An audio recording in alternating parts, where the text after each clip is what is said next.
Peace. So, I had a dream that was so fucking crazy. It wasn't even funny. And this dream took place in this place I don't know nothing about, or I was new there or something like that. But I was like a vagabond, I guess, like a fucking homeless person or somebody who didn't have a lot of money. But I still had my same information, kind of like, my same names and all of that good stuff, right? And so I was outside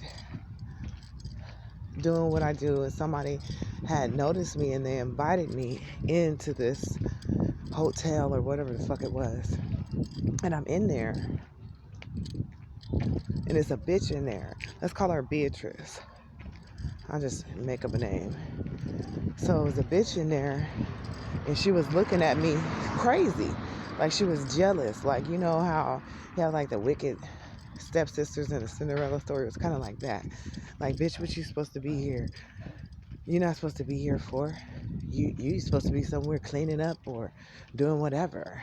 And like she was just so cute and I was just so ugly. And it was clear that whatever man that she was with didn't want her ass no more. And she was mad because he was showing me interest. And she was with one of her little girlfriends or her homegirls.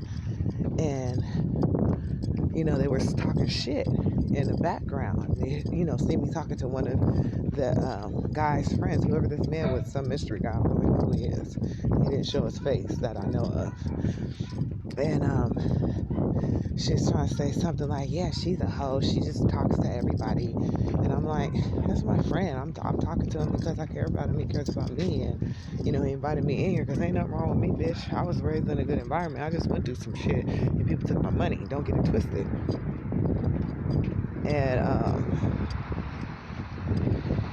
And I remember her and her friend was leaving to go meet somebody that was outside of this hotel type thing. It was like in some weird ass town. I don't know if it was just weird, but I could tell the hotel was more modern than the rest of the town. And it was really nice. It had like some stairways and you could see down into the foyer or whatever, the front area of the hotel. And the bitch was talking shit. So I was like, you know what? I'm about to go down here and let this bitch know. Bitch, I hear you talking shit. And I'm going to talk my shit too, bitch. Because I'm tired of your ass. Because whoever she is, I guess she been picking on me. Talking a little shit like she thinks she the shit. And I'm like, I don't know why you still think you the shit when a nigga don't want you no more. What the fuck? But you want to talk your shit because you with your little friend, your little homegirl. And that's what the bitches like to do all the time. So I came down the steps, and as she was leaving out the front door of this hotel thing, I was leaving out too. And whoever was outside in the car that she was waiting for, it was somebody, another friend of this guy, whoever this guy is. And he was saying, hey, what's up? And he got out of the car and he said, I'm gonna walk you to where you're going. You're about to go over here to this park or somewhere like that. She was talking shit. I said, yeah, bitch, that's why I had to clown your ass. I can't remember what the fuck we was talking about. But it was basically about her talking shit about me like she was better than me and me letting her know, bitch, you ain't shit. Obviously, in your head for no fucking reason. Because I'm so fucking raggedy. But at least I'm not a fucking slut. And no, I'm not going to go fuck this nigga. He's just going to make sure I'm okay. Because that's what real men do. And she got wherever the fuck she went. I don't know. She just went away. And then the dream changed. And I went to like this old type of town. It was like an old school town. Like fucking England or Scotland or something. It was that type of fucking vibe. Like everything was kind of like stone or whatever. And I was outside and this guy came in and invited me in, and I felt like it was the brother Flight Boss from the internet, but it wasn't really him in my dream. It was somebody else that looked similar to him that I know in real life. I just can't think of the name of the person. And so I guess it's not important what his name was because it wasn't him really anyways. And he was like, I bought you a room in this hotel. And you can stay in this room so you don't have to go outside no more. And I was like, okay, thanks. And he was in the room next door. And this hotel was weird. Or whatever the fuck it was. It was weird because it's almost like a boarding house type shit or whatever. But there was no doors. It was just like open walkways, and it was like stone walls and shit. And I was in there, and I don't know if I had some music. I was in there doing something, making some type of something. I don't really know, because I can't really remember. I'm trying to remember the dream. That's why I just woke up out of my sleep and started taking a walk. And so, because they wanted me to put this shit on the internet real fast. So he's like talking to me. He's like, don't worry, you're gonna be okay. And he's doing his thing. He in his room doing his thing. Because his room had no doors on it either. So I start walking around this place, and I go down some steps, and there was some people sitting down in the steps, right? And not in the steps. They were sitting down in like this little area, like a living room, kind of open into like a living room section type thing. And it was two white boys down there, and they were listening to music. And in the music, I heard my name. And I was like, you know what? I'm going to pull out my damn passport and show him. I'm like, that's my name. He's like, really? I was like, yeah. And I pulled out a passport, and he started looking. They were like dancing. It was like they were dancing. It was like R&B music. It was like hip hop. Not R&B. It was like hip hop music. And they stopped and they looked at each other. Like, damn, they fucking with this bitch. And they were like, there's nothing we can really do about it, but we see that's you, bitch. And all of a sudden, this big light-skinned woman walked in, and she had another person with her. It was a brother. And she started talking to me, but she was like rapping or some shit. Or she was talking, and I kind of started telling her. I was like, well, I'm tall, and showing her my ID and shit, my passport. And she was like, oh, and she tried to act like she had an attitude, and all of a sudden she just put on some headphones, and she started dancing, and she started rapping and shit. And I was like, okay. And all of a sudden, the whole fucking vision morphed into another scene where I'm sitting in this like boardroom type thing, or like a long table or something like that. And it was a bunch of men, and they were dressed in suits and shit. And it was black men. And they were sitting around this table. It's like a rectangle table. It was long. And I started telling my story, and they was looking at me like, well, bitch, you don't have any money, or we went through the same struggle you went through, and we made it, and what you're going through is not really that bad. And I started breaking it down, and it was like, it was like they were speaking to me telepathically, but they were saying other shit out their mouth. And then they were like, well, what about your names? You gave up your name. You gave up the name Tamara Battles Ill. And I was like, no, I didn't. Bitch, I'm smart. I put that shit in a trust. And I took that trust and I captured all my other names. And I put that shit on the internet, and I did a UCC3 on it to capture any financial parts of it and capture any parts that somebody stole, because I put all the names and all the properties that I know of that name is under. And and he was just looking at me like, oh, this bitch. I was like, yeah, I got both of my names. I got all 18 of my names. It's like 18 different fucking names. Tammy, because one of the bitches just called me Tammy. And I was like, bitch, that's not my name. My name is Todd, bitch. And you know what? I already told you. That's a fucking childhood nickname. That wasn't even my real name back then, bitch. And then whoever that was, got the fuck out the way. And the man was looking. He was like a big brother with like kind of like a big head, like a football type player type dude, kind of like Mike Tyson, but not really. He didn't look like Mike Tyson. He was sitting there, and he was looking at me like I wasn't shit, like I was a piece of shit. And then all of a sudden, I felt my dad's energy come into me, or whoever.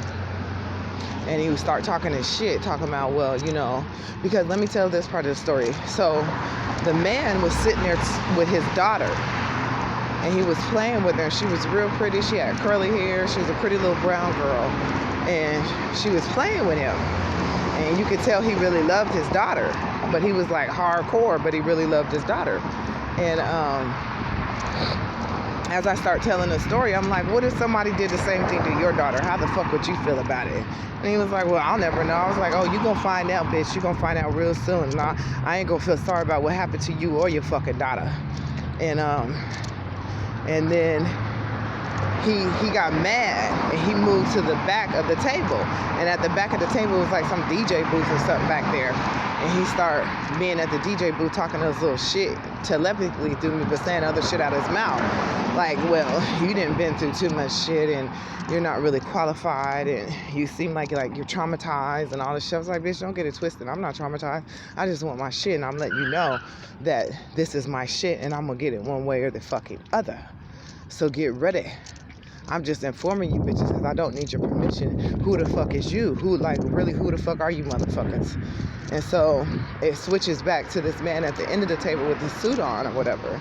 It was a different man. They both had suits.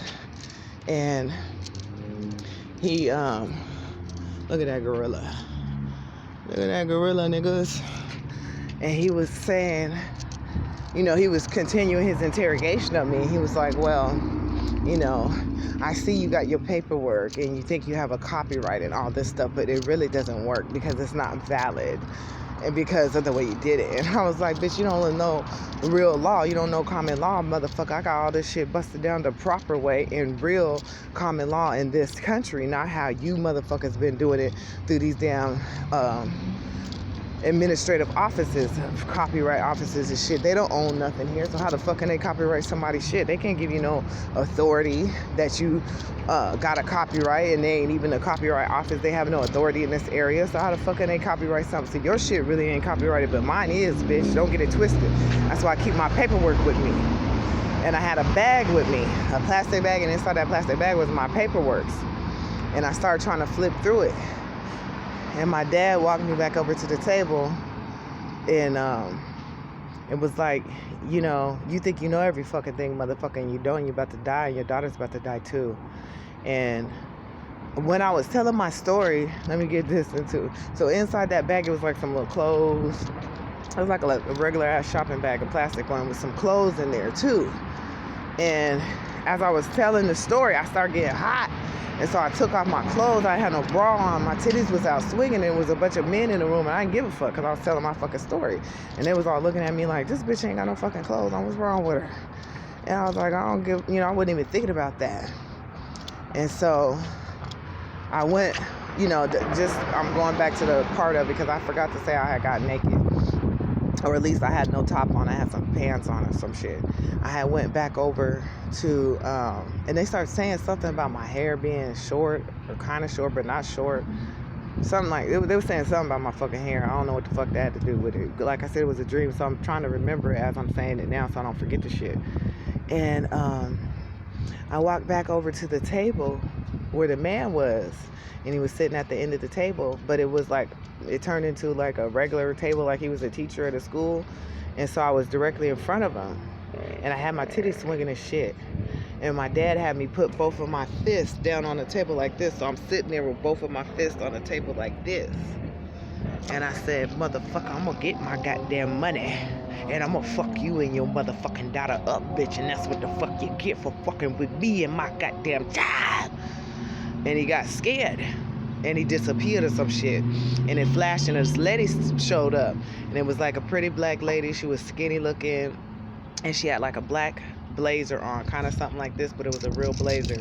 And her titties was showing, her cleavage was showing. And she started interrogating me and talking to me like these bitches be talking to you, like, they ignore every fucking thing you done said of validity, and it starts talking about what the fuck they want to talk about. And she was like, so she listened to my story, and she was just looking at me like, bitch. And she said, you need to put some clothes on. And I was like, I will put some clothes on, bitch, but it ain't gonna change what the fuck about to happen. I don't know who you motherfuckers are. And it kind of felt like they were like record industry executives or something. I don't know. But we was in a castle. That's all I know that. Some kind of castle type fucking halfway house type shit. And I had morphed into a different room, and all these people were around this table, and it was like they were knights, And so you could tell that one dude who was against me, he got his ass up and went to the DJ booth, and the other men were just kind of looking like they was about to see some shit go down. They was on my side, but they wouldn't go say nothing because they want to get their ass in trouble or some shit like that. And Jay-Z was there. That was the only person I could really remember his face. And there was another dude who was standing by me while I was going through all the bags and my paperwork, and and he came up to me. He gave me, when she said she needed to put a shirt on, he gave me a fucking shirt or something to wear, to put on. And so I put it on, and I turned back around to her, and I was like, yeah, I'm gonna fuck you motherfuckers up. And so the bitch got mad, and she took off her blazer, and underneath her blazer she had some little titties under there, and she had no bra on, she had no shirt on or nothing under there. I was like, bitch, how you gonna tell me to put my motherfucking shirt on, and you run around here with your fucking titties out? That bitch, that means your titties is basically out. You ain't had no fucking shirt or no bra on under that motherfucker, and your cleavage was deep, so bitch, you was naked, you bitch. Look, that truck say heavy metal handyman, heavy metal handyman. So I was like, you funny looking bitch with your fucking square ass little ass titties. And she got mad and she kind of like disappeared or whatever. I don't know. It turned to my attention was focused somewhere else. And Jay-Z came up to me, and he took me to like another area of the table or whatever. And he started showing, he was like, I'm gonna show you something. And he brought out this big book. It was big. It was like this big. It was a big giant book, and it was gold. It was like gold and red, and it had it was like binded with some twine or something. You know, like them old school photo albums, it was like that, but it was gold, and it was real pretty. And on the back, it had like, you know how they had the printing house information, it had that on the back. And I was like, and in the inside, it had his mortgage. I could tell if it was his mortgage paperwork. He was like, this is my mortgage paperwork. And I was like, wow, this is beautiful. I was like, you must have paid a lot of money to get this shit done, because it was beautiful.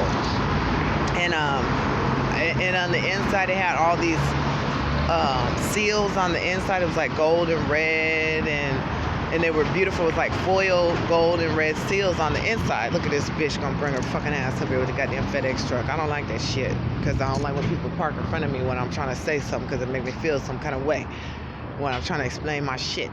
But anyways, so Jay-Z walks up. I mean, he's sitting there with me, and he's just looking at me like, bitch, I feel you, because when I put my paperwork in, I start going through shit, because that's what I told him. As soon as I put my mortgage paperwork in and send it to the right people, I start going through shit. But I made my own, but my paperwork's really dope. You feel me?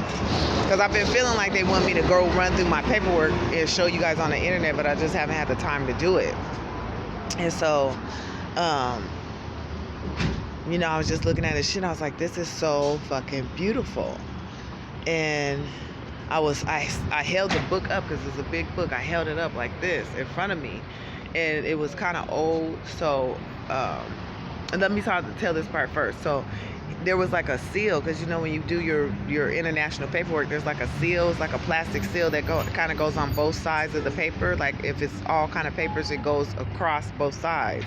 And it was like sticker shit. And so he was like, I want to show you what date I did this. And he started to crack that seal, and I was like, oh, you can't crack a seal because it's gonna make your paperwork invalid. He was like, I want to show you this. And he cracked the seal, and I never seen the date, because I was so focused on the fact that it had like a printing house thing on it. I was like, this is weird, but it's dope, you know. But it's weird that it has printing house shit on it, because technically everything's supposed to be like handwritten in calligraphy or whatever the fuck you do. And so as I was holding the book up, it started to, like, you know, the back cover and the front cover started to like tilt, and you could see it kind of pulling. And he was like, hold it straight. He was like, put both of your fingers on both ends. He, you know, but he wasn't being mean, he was being nice. And I didn't get offended, because I was like, I feel you, because that's how I am about my paperwork. Like, don't fuck my shit up. And so he was just showing me his paperwork, and I just remember feeling the love, and I felt, you know, like he was respecting me or something like that. Like he was like, I respect you, what you did, bitch, because you did your own paperwork, and I had to pay to get mine done, and your paperwork is solid like a motherfucker. And then the dream ended, and I was like, fuck. It really didn't end. It was like I woke up, or somebody woke me up, because I wanted to sit there and talk to Jay-Z, because I was really loving the conversation we were having. I just was loving the energy that we were having there. And I had to get up, and I was like, fuck, you know. Oh, look at the kitty dog. So I had to get up, and I woke up, and I put my paperwork together. So, I mean, not put my paperwork together. I went and started writing the notes of this dream so I could remember. Because if I don't write that shit down right away, I'm going to forget that shit until I have it again or something like that go down. So I was like, damn, I was wanted to sit up there and chat up with fucking Jay-Z. So I couldn't chat up with him. And bottom line is, that was a weird dream, but it was very informative. So at the end of the day, when I woke up, because like after I wake up from these dreams, I start realizing different shit, right? Like they'll start talking to me and telling me what the fuck is going on. And they were saying like that's like the real world, and I'm like in a dream world. And they've been fucking with me in this dream world, thinking I didn't know what the fuck going on. And it has something to do with me bringing out all them goddamn passcodes of this SpaceX jacket, Elon Musk company. It was like a some kind of password or some shit like that to these motherfuckers to know that I realized what the fuck was going on in this other world that's going on, and that I just don't really realize what it is, but I know what the fuck going on because I got all my goddamn props. That's proved that these people had did what they said they was going to do, and I was doing what I said I was going to do. And they was like, damn, we ain't really never went through the wilds or been out in the wild like as long as you have, but bitch, you done done your motherfucking thing. And basically that was the dream. It was fucking crazy. But I liked how it ended because I was sitting up chilling with JG and he was showing me his shit. And I was respecting what the fuck he had, and I thought it was dope, and he thought what I had was dope too. And I don't know. It just gave me a good feeling. That dream was weird, but it started out in this fucking weird ass place that was like almost like another world or another time period.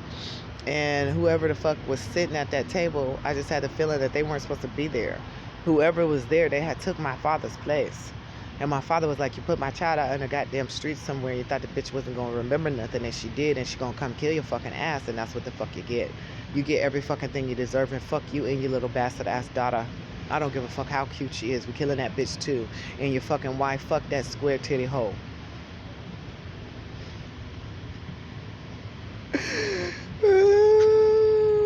So that was the dream. I guess I'll upload this onto the internet because they let me know that these motherfuckers can hear me talking in the ethers. And then when I upload it into the internet, it put it on like a loudspeaker within this town or some shit like that. Wherever the fuck they at, they put it on a loudspeaker. So these motherfuckers been listening to everything, and they realize that whoever's running them is a piece of shit, and they don't need to be scared of that motherfucker because that bitch ain't really got no power, because the power is in my hands. It's just that they've been keeping me down and having people look down on me behind the clothes and shit I'm wearing. And if you remember in that video I just did, I started showing how that fucking Harley Davidson jacket is a fucking original, and that bitch is expensive as fuck. Somebody gave me that antique, and how this purse is a Coach purse. It's a leather Coach purse with no fucking emblems on it. Only thing is the emblems are on the inside. It's like embedded into the fabric of the purse. And on the inside of the purse, it has a leather Coach tag on it. But it's like, you know, I can't really show it on this fucking camera like I want to, unless I put my purse somewhere and I don't want to put it down nowhere. But it's an old ass Coach purse, so it's an antique as well. That's why they said the bitch is worth over $2,000, and that jacket is worth well more than $2,000. Because I seen ones down there online that weren't even as old as mine, because the emblem was gold and black, like how Harley Davidson's letters are right now, with that Harley Davidson triangle behind it. This shit, that the one that I had doesn't have that, so it's really one of the originals, and there might not be too many running around here.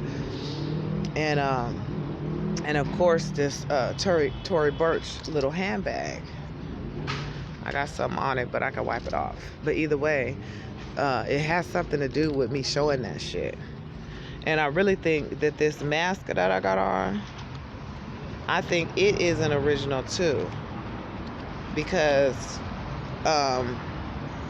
you know, it's got a special kind of thing in there. I don't know. I just feel like this is original They want me to check my shit because they wanted me to get some corn nuts. I guess that's the end of the shit. They told me to go get some corn nuts to eat.